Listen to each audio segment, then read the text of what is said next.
खुश आमदेद और सुबह बखैर जनाब। अब आपकी मुलाकात डॉक्टर सदाकत के साथ, जो कि विलिंग मेज के सीईओ हैं और उसके साथ साथ बड़े अच्छे एडिक्शन साइकेट्रिस्ट हैं। हम बात कर रहे हैं नए साल के वो तमाम इरादे जिन्हें हम बांधते हैं, तोड़ देते हैं, फिर बांधते हैं, फिर तोड़ देते हैं, उन तमाम चीज़ों के बारे में कि क्या करना चाहिए, क्या होना चाहिए और कैसे होना चाहिए कि हमारे ये जो ख्वाब है ये पाए तकमील को भी पहुँच सकें। अस्सलाम वालेकुम। वालेकुम। कैसे हैं डॉक्टर साहब? अल्हम्दुलिल्लाह। आपके कोई इल्म में आया कल दुनिया, अभी सारे कैमरामैन कह रहे हैं यार मिल लो आखिरी दफा।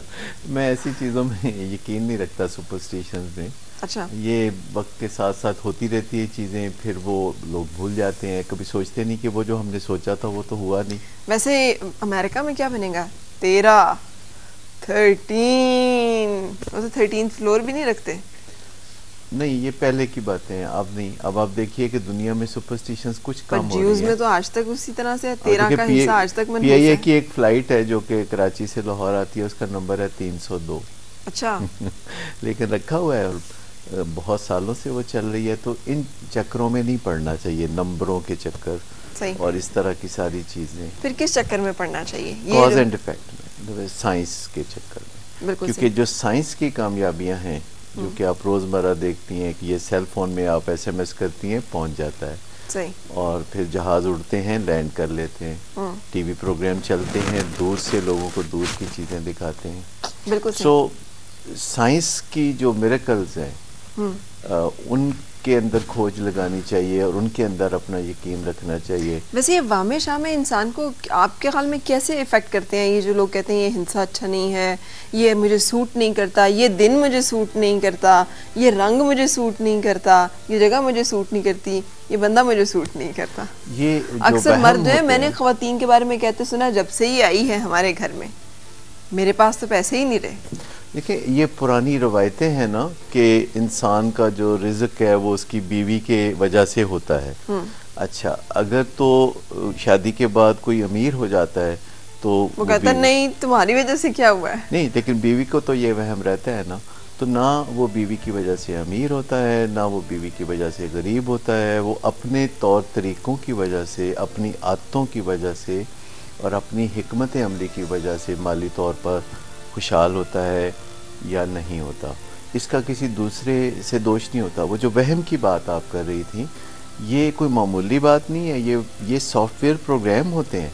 अच्छा। जब किसी कंप्यूटर में आप कोई सॉफ्टवेयर प्रोग्राम डाल देते हैं और चाहे आप डाल के भूल जाएं, लेकिन वो काम करता रहता है। तो हमारे दिमाग में कोई ख्याल जो हमारी छोटी उम्र में डाल दिया जाता है, जब हम उसे चेक नहीं कर सकते, जब हम उसे क्वेश्चन नहीं कर सकते, तो जब वो सवाल हम उस वक्त क्वेश्चन नहीं करते, उस वक्त पैदा नहीं करते, तो बाद में बड़ी उम्र को जाके हम इस काबिल ही नहीं रहते कि उसके ऊपर कोई नुक्ता उठा सके या सवाल कर सके। सही। लिहाजा हम लोग विक्टिम होते हैं कि जब हम चीज़ों को जज नहीं कर सकते तो चीज़ें सॉफ्टवेयर के तौर पर हमारे दिमाग में डाल दी जाती हैं।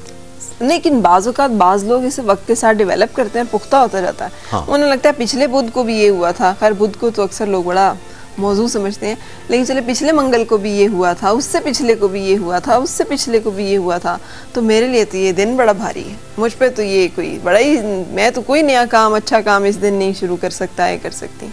ऐसे वहम इंसानों को आते रहते हैं और फिर वो किसी न किसी तरीके से अपने वहम को दूर करते हैं। जैसे कोई ख़ास रंग के कपड़े पहनने से अगर उनको एक दिन कामयाबी मिली थी तो फिर वो कपड़े जो है हर उस मौके पे पहनते हैं जब उन्हें कोई अहम कामयाबी दरकार होती है।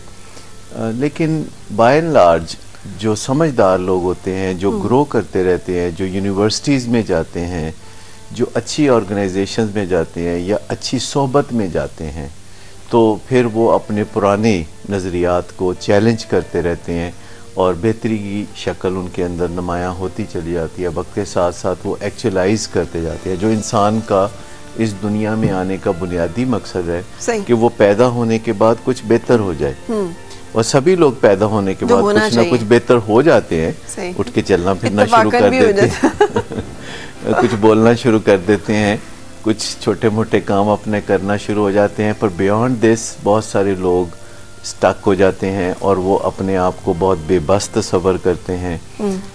इंसान उतना बेबस नहीं है जितना कि वो अपने आप को समझता है। सही। ना ही उसके काबू में हर चीज़ है, जैसा कि कभी कभी उसको क्रेज होता है कि मैं हर चीज़ पे काबू पा लूं।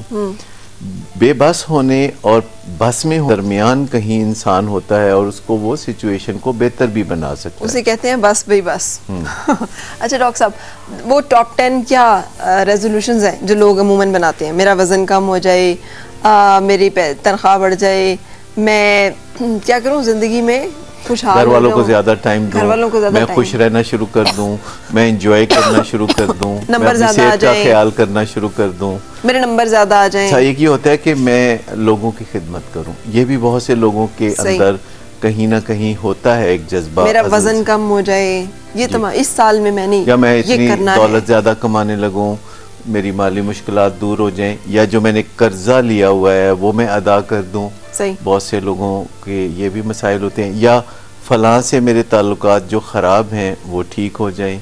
इस तरह के रेजोल्यूशंस लोग न्यू ईयर पे कितने इफेक्टिव होते हैं? ये बनाने चाहिए, इनके बनाने का क्या असर होता है? पहली बात तो ये है, और क्या फ़र्क पड़ता है कि हम रेजोल्यूशन बनाते हैं या नहीं? अगर तो ये है कि आप कहते हैं कि 1 जनवरी से आप टोटल बदल जाएंगे उसी दिन, तो फिर ये एक ऐसा ट्रैप है जिसमें हम फंस कर रह जाएंगे, नाकामी मिलेगी और मूड ख़राब होगा।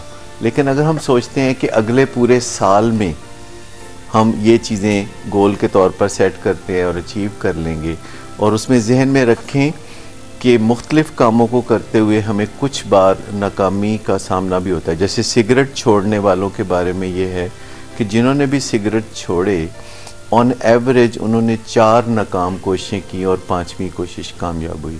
अच्छा। और इससे डिस्करेज नहीं होना चाहिए। मिसाल के तौर पर सिगरेट छोड़ने की बात को हम कहते हैं कि अगर कोई बार बार छोड़ता है और फिर बार बार पीता है तो वो उस शख्स से काफ़ी बेहतर है जो छोड़ने की कोशिश ही नहीं करता और पीता रहता है। सही। क्योंकि जो छोड़ता है तो उसके जिस्म को कुछ ना कुछ तो तकवीयत मिलती है, कुछ ना वो कुछ दिनों के लिए इस डॉक्टर साहब इसके साथ ही उसको एक बड़ा अपने अंदर नाकामी का एहसास भी होता है। उसे लगता है यार कल मैंने इरादा किया था कि ये नहीं करूंगा, आज फिर मैं वही कर रहा हूँ। शर्म से डूब मरो तुमसे तो इतना भी नहीं हो सकता। अगली दफ़ा फिर आप थोड़ी सी हिम्मत करते हैं, फिर आप आहिस्ता आहिस्ता आहिस्ता आपको अपने ऊपर से इत्मीद ही उठ जाता है कि आपकी कोई वर्थ भी है, आप किसी बात पे कोई लाइन ड्रॉ भी कर सकते हैं, आप किसी चीज़ पे कारबंद भी हो सकते हैं, आप कुछ असूलों पे खड़े भी हो सकते हैं। और ये एक बहुत बड़ा लॉस होता है। हाँ, ऐसा होता है, पर ऐसा होना नहीं चाहिए, क्योंकि दुनिया में तमाम लोग जो कामयाबी की बुलंदियों को छूते हैं वो आपको बताएंगे कि इब्तदाई तौर पर कई दफ़ा वो मुंह के बल गिरे थे। ऐसे लोग जो ज़िंदगी में सिर्फ कामयाबियों का मज़ा चखते हैं, मेरे देखने में कभी नहीं आए, ना मैं उनके बारे में जानता हूँ। मैं ज़्यादातर उन लोगों को जानता हूँ या उन लोगों के बारे में मैंने पढ़ा है कि जिन्होंने बहुत ख़राब हालात भी देखे, जिन्होंने मुश्किलात भी देखी, नाकामियाँ भी देखी, और फिर आहिस्ता आहिस्ता उन्होंने कामयाबियों का मज़ा चखना शुरू किया। फिर एक कामयाबी ने दूसरी कामयाबी को राह हमवार की, और आहिस्ता आहिस्ता उनकी ज़िंदगी के मुख्तलिफ़ पहलू जो है वो कामयाबियों से भरपूर हो गए।